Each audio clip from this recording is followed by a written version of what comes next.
So I want you to think about something for a second.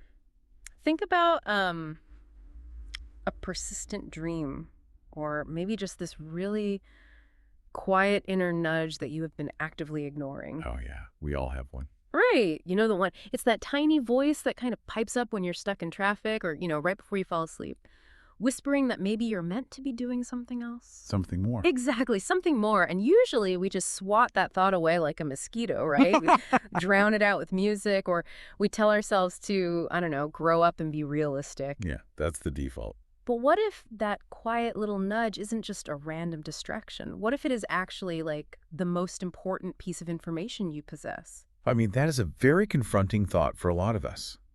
Because we are so conditioned by society, and frankly by our own biology, to prioritize what is practical. Right, what's safe. Exactly. We choose what's safe over what is actually pulling at us internally. And investigating that tension, between the practical and the possible, that is the exact mission of our deep dive today. It's a fun one.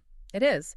We are looking at a really fascinating stack of sources. We have one of the most widely read books in human history, which is Paulo Coelho's The Alchemist. The classic. But we are pairing its philosophy with contemporary research on cognitive psychology, habit formation, and behavioral economics. Which is such an interesting combination. It really is. And we're doing this to answer one specific question. How do you actually build an extraordinary life without losing your grip on reality? Right. So we're not here to just give you a literary review.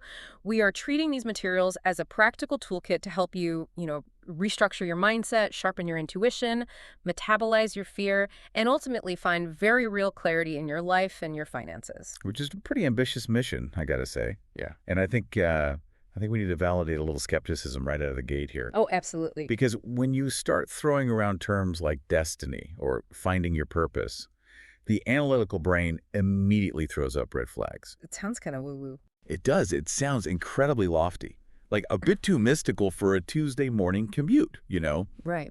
But what is so compelling about layering Coelho's fable with modern psychology is how it takes those massive abstract concepts and completely grounds them.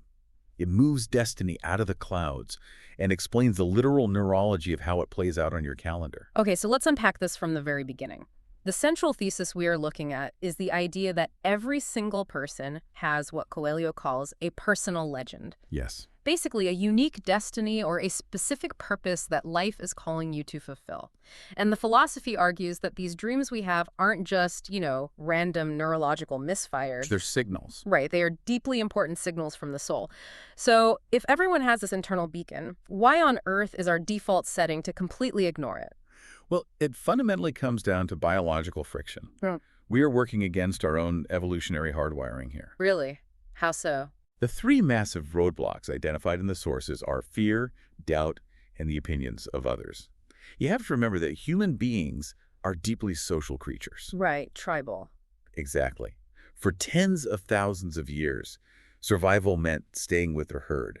If you wandered away from the tribe, you were eaten by a predator. So we are biologically wired to seek safety in conformity. Okay, that makes total sense. So when your internal signal tells you to step away from the herd, say, to start a risky business or change careers at 40, your brain doesn't just see a career change. No. It sees a lion in the tall grass. Precisely.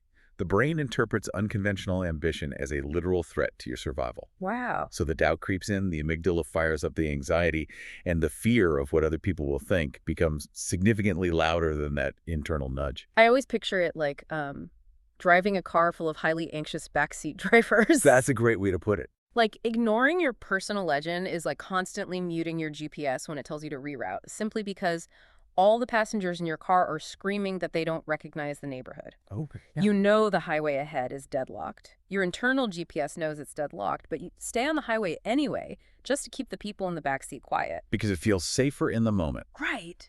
So how do we fix that? How does one actually start listening to that internal GPS without, throwing the passengers out the window? Well, it requires a fundamental restructuring of your cognitive architecture. And the source material uses this brilliant, simple metaphor. It says, thoughts are seeds. Okay.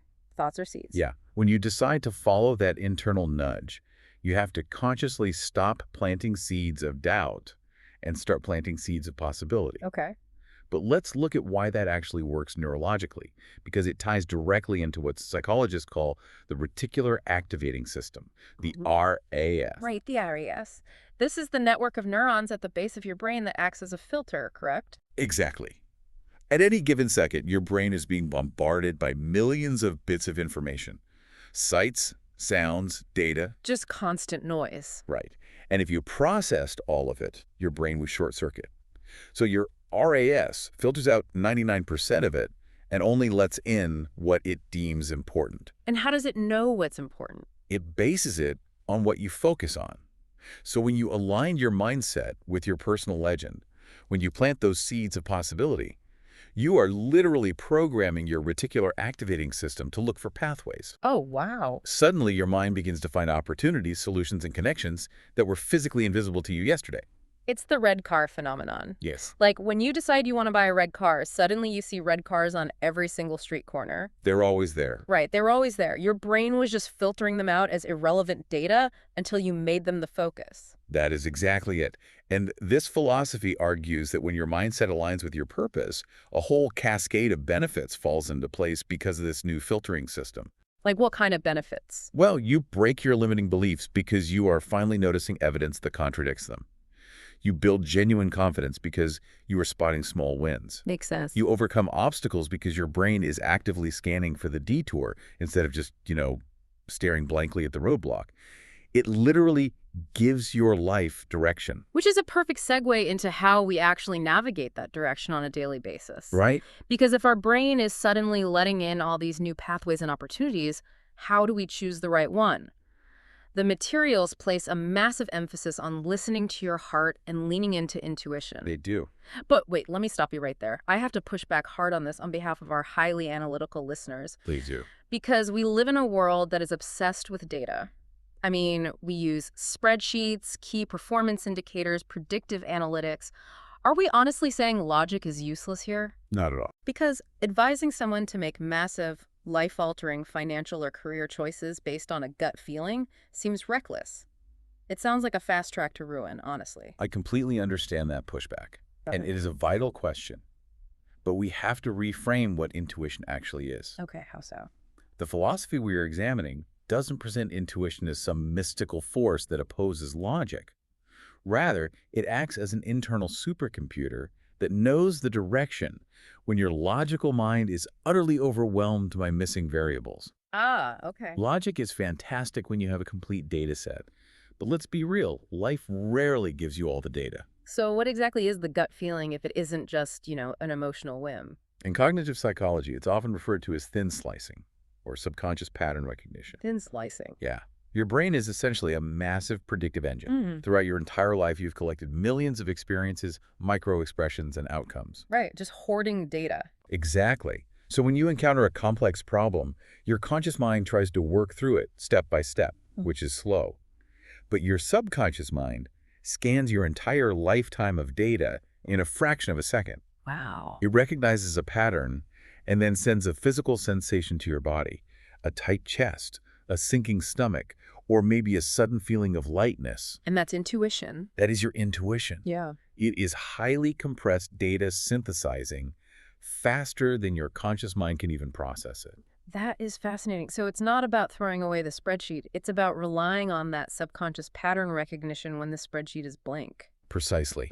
And the materials point out that this internal compass speaks in very specific ways. It rarely provides a detailed map. Right, unfortunately. Instead, it speaks through those gut instincts, sudden moments of shower clarity where a problem suddenly untangles itself, and yes, those persistent dreams. And what's really interesting is how tangible the benefits are when you start listening to it. Oh, absolutely. The research in our deep dive indicates that trusting this heavily compressed data doesn't just make you feel aligned. It actively improves your real-world outcomes. Yes, it does. You start making financial and relationship choices that actually fit your specific psychological makeup, rather than choices that just look good on paper to someone else. You avoid the burnout that comes from chasing the wrong goals. Which brings us to a massive, glaring contradiction in human behavior. Uh-oh. What is it? If our intuition is this powerful supercomputer giving us the answer, and we know exactly what we need to do to avoid burnout and find our purpose, Why do we so often just freeze? Yes, the deer in the headlights syndrome. We Exactly. have total clarity. We hear the GPS telling us exactly where to turn, and yet our foot is absolutely slammed on the brake pedal. What is happening neurologically when that hits us? You are experiencing an amygdala hijack. The materials are incredibly stark about this reality. Fear is the absolute biggest barrier between you and your dreams, period. Not a lack of resources. No, it is not a lack of venture capitals. It is not a lack of talent. It is the biological freeze response. But the philosophy also provides the cure, And what's the cure? action. I love how the insights challenge our modern perception of bravery here. Because I think society paints this picture of successful people as these bulletproof, stoic heroes who simply don't feel anxiety. Right, like they're just fearless. Yeah. But the core concept here is that success is not about being fearless. Success is about acting despite the fear. You do not have to wait to feel brave before you do the thing. That is a profound shift in perspective. A lot of people think courage is a shield that blocks fear. It isn't. Courage is a muscle that metabolizes fear. A muscle, I like that. Think about the first time you lift a heavy weight at the gym. Your muscles shake, your body's under stress. Definitely. If you go back the next week and lift the same weight, the iron didn't magically get lighter, right? Yeah. Your muscles simply got stronger, so the weight feels manageable. Courage is exactly the same. It's the bridge between where you are and where you want to be. That is a brilliant way to look at it. You can be terrified the entire time you are taking that new step. Your hands can be sweating, but as long as you take the action, you are engaging the muscle. You are metabolizing the anxiety. And this triggers an incredible cascade effect in your brain, specifically tied to neuroplasticity. Okay, tell me more about that cascade. When you take action, despite fear, and you survive, meaning the lion didn't actually eat you, your brain releases dopamine. This rewires your neural pathways. Wow. Every time you move forward, your baseline courage grows. Because your courage grows, your confidence increases. Because your confidence increases, your reticular activating system starts scanning for bigger opportunities. It's a snowball effect. Totally. You start building habits to support those opportunities, and eventually your entire reality transforms. Action is the literal catalyst that kicks off that neurochemical reaction. Okay, so we are flexing the muscle. We are taking action despite the shaking hands. This leads directly into a concept Coelho calls the language of the universe. Yes, a very famous concept from the book. And this is where we connect the internal psychological work to the external rewards.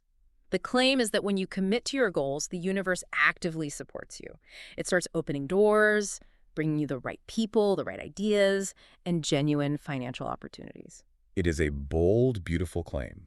It suggests the world around us is deeply responsive to our internal state. It is beautiful, but again, I have to play the skeptic and ground us for a second. Go for it. Because when you say the universe opens doors, I know there is a listener right now thinking, are we just doing the secret here? Is this just the law of attraction? Right, like manifesting a Ferrari. Exactly. Like, if I believe in my dreams really hard, is a bag of cash going to magically materialize on my front porch? I am so glad you brought that up, because that is exactly where people misinterpret this philosophy. It is not magical thinking in the slightest. Okay. It is pure cause and effect. It is brutal pragmatism wrapped in a poetic metaphor. Let's unpack the mechanics of that pragmatism then. How exactly does the universe supporting you translate into a higher net worth or a healthier bank account? Let's look at it through the lens of behavioral economics. First, when you make purpose-driven decisions, you inherently attract abundance because you stop bleeding resources. Bleeding resources. Yeah. Think about decision fatigue in consumer psychology. How much money and time do people waste buying things they don't need to impress people they don't like, simply to soothe the anxiety of feeling aimless?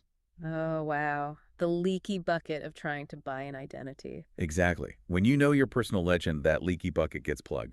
You stop wasting energy on distractions, which naturally concentrates your financial and emotional resources toward your actual goal. That makes a lot of sense. Second, people are naturally drawn to intrinsic motivation.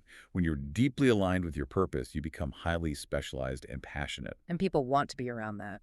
Right. Investors, partners, and customers want to work with people who have that kind of fire. Right. You aren't magically manifesting a mentor.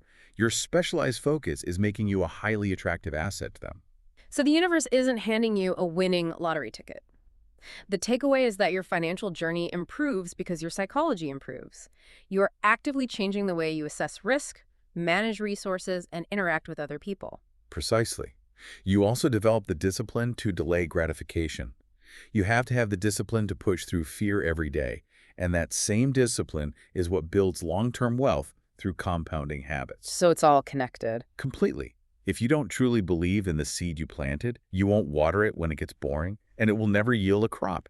It looks like the universe conspiring in your favor, but really, it is the natural byproduct of a highly optimized, focused life. You just mentioned watering the seed when it gets boring. I noticed this recurring theme in our notes for this deep dive, this absolute obsession with tiny, unglamorous details. Why is a philosophy about grand destiny and the language of the universe so deeply focused on mundane daily chores? Because that is the unsexy reality of how the human brain changes. Yeah. We love the idea of the cinematic, slow-motion leap of faith where the music swells and your life is changed forever. Right, the movie montage. But neuroplasticity doesn't care about the movie montage or the music swelling. It cares about a random Tuesday in November when it's raining, you're exhausted, and you still have to put in the work. Exactly. Transformation is never sudden. The bedrock of this entire philosophy is daily consistency. The power of small steps. Yes. From a neurological standpoint, every time you repeat a habit, your brain wraps that neural pathway in a fatty substance called myelin. Myelin. Okay. The more myelin, the faster and more automatic the behavior becomes. You can have the grandest vision in the world, but if you aren't doing the boring daily repetitions to build that myelin sheath, absolutely nothing changes. Small habits create big results. Small improvements create big changes. Small steps create big journeys. Going back to that brilliant metaphor, thoughts are seeds. Planting a seed is incredibly exciting. You dig the hole, you put the seed in the dirt, you imagine this massive, beautiful oak tree. This is the fun part. But the consistency is the unglamorous, tedious daily act of watering a patch of dirt where you can't even see anything growing yet. It is boring. It's boring. But if you stop doing it, the seed dies in the ground. Your life only changes when your daily micro-habits change. What's so fascinating here is how this redefines the concept of the hero's journey. How do you mean?